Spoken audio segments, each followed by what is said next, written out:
के प्राणियों के बारे में क्या कहूं मैं आपको, हे भाई जी। कलयुग के प्राणियों की मति भी मंद है और उनके भाग्य भी मंद है।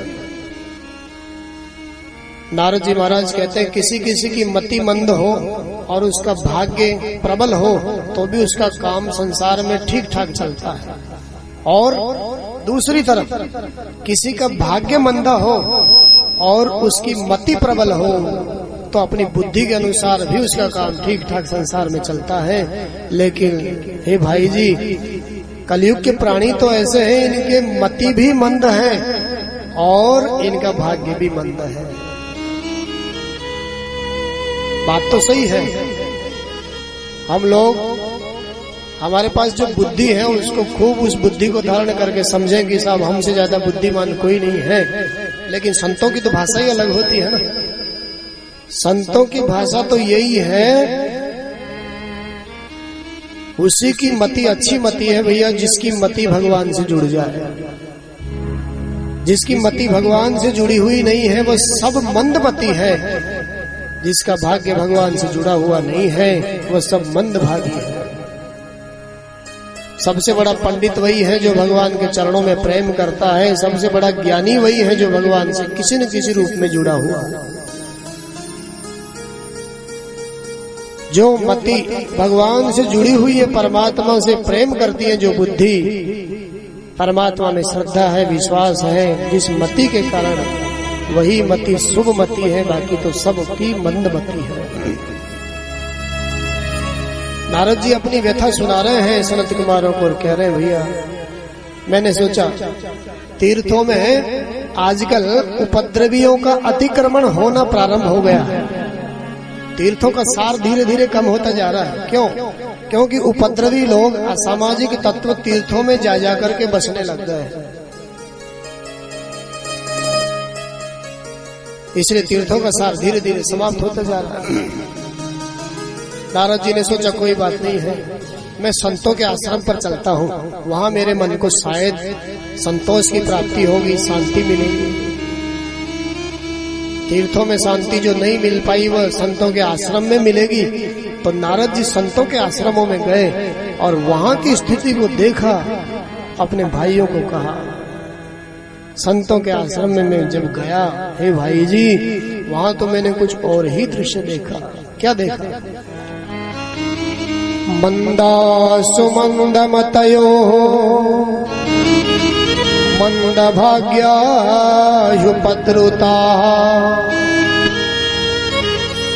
पाखंड निरता संतो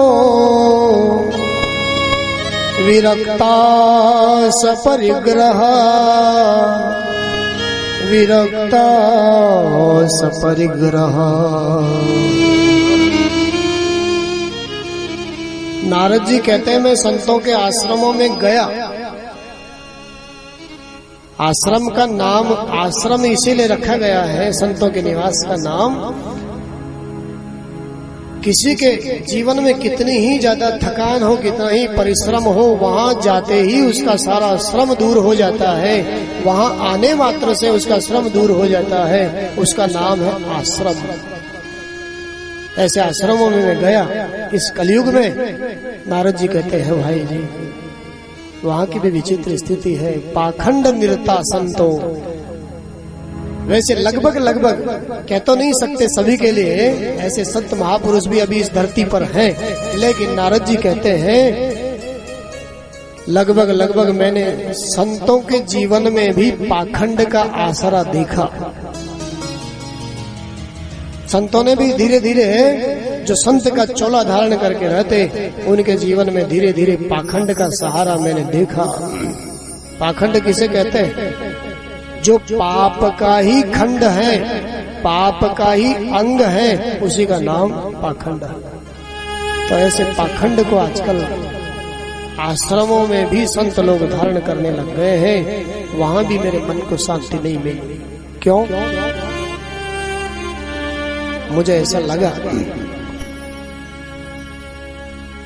जो विरक्त संत अपनी विरक्ति में, वैराग्य में रहकर के भजन करते, वही विरक्त संत धीरे धीरे धीरे धीरे गृहस्थ बनना शुरू कर दिया उन्होंने। विरक्ता सपरिग्रह, वो धीरे धीरे गृहस्थ होते जा रहे।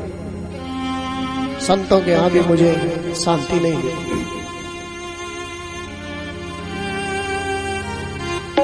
नारद जी सोचते हैं संतों के यहाँ शांति नहीं मिली, चलो गृहस्थों के यहाँ चलते हैं।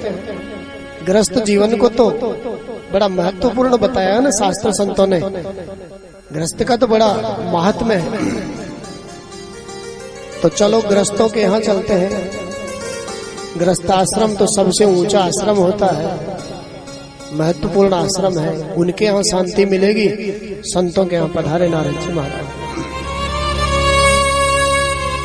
संतों के यहाँ भी आकर के विचित्र स्थिति नारद जी ने देखी और कहा, क्या देखा? तरुणी प्रभुता गे श्याल को बुद्धिदायक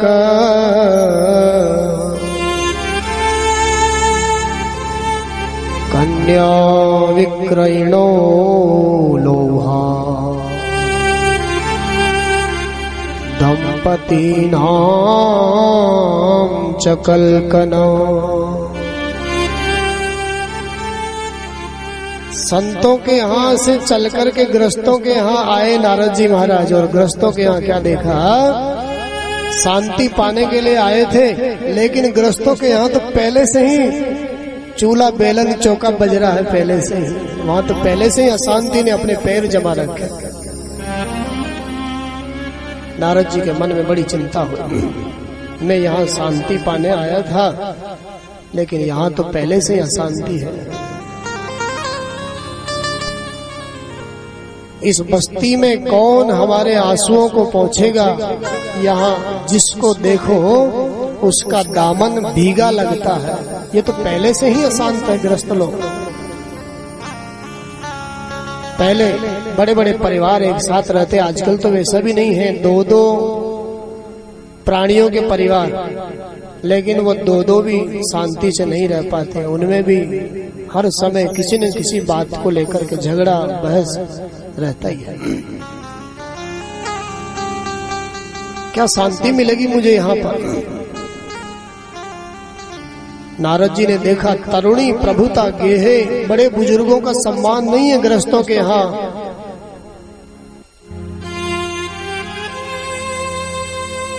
बड़े बुजुर्गों को कोई पूछता नहीं है। युवा लोग अपना निर्णय स्वयं लेते हैं, और सलाह लेना हो तो बड़े बुजुर्गों से नहीं, ससुराल से साले जी को बुलाया जाता है। साले जी से सलाह ली जाती है। हमारे बुजुर्गों का इतनी लंबी उम्र का अनुभव है, उनसे कोई सलाह लेना नहीं चाहता। बेचारे वो आगे होकर के जबरदस्ती सलाह देते हैं, लेकिन फिर भी घर के जो युवा लोग हैं वो उनको डांट करके बैठा देते हैं। अरे हमने कह दिया ना, आप चुप रहिए, हम सब कर लेंगे, सब आप तो देखते जाइए, बस बैठे रहिए आप। आगे होके सलाह देते हैं बुजुर्ग, लेकिन फिर भी हम लेना नहीं चाहते हैं। और साले जी को ससुराल से बुलाया जाता सलाह लेने के लिए। हमारे संतों ने कहा, भैया अरे साले जी से सलाह लेने में क्या बुराई है? साले जी से सलाह लेने में क्या बुराई है? किसी को अच्छी लगती है सलाह साले जी की, तो क्या बुराई है उसमें? नारद जी महाराज जी सनत कुमार कहते हैं, यहाँ कोई बात नहीं है, कोई बुराई नहीं है। साले जी समझदार हो तो खूब सलाह ले उनसे, लेकिन साले जी कहीं शकुनी मामा की तरह हुए तो फिर तो आपको चौपट होने से रोक नहीं पाए। हमारे ब्रज में तो कहावत ही कहते हैं, अगर साले जी में समझदारी नहीं है तो दीवार बिगाड़े आरो और घर बिगाड़े सारो। शकुनी मामा जैसा साला हुआ तो फिर वो घर चौपट होने से बच नहीं सकता। ज्यादा दीवार में अलमारियां रखेंगे ना तो वो दीवार भी कमजोर हो जाती है।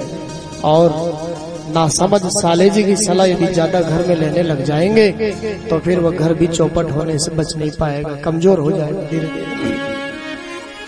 सलाह बड़े बुजुर्गों से लो, जिनके उम्र का लंबा अनुभव है। कई कई परिस्थितियां, कई कई संघर्ष, उतार चढ़ाव जिन्होंने अपने जीवन में देखे हैं, उनसे सलाह लेने में क्या बुराई है। नारद जी का मन, आप लोगों का मन, हमारा मन उदास हो चाहे नहीं हो, लेकिन ऐसी स्थिति को देख करके नारद जी का मन उदास हो गया। और भी देखा नारद जी ने तो गृहस्थों के घरों में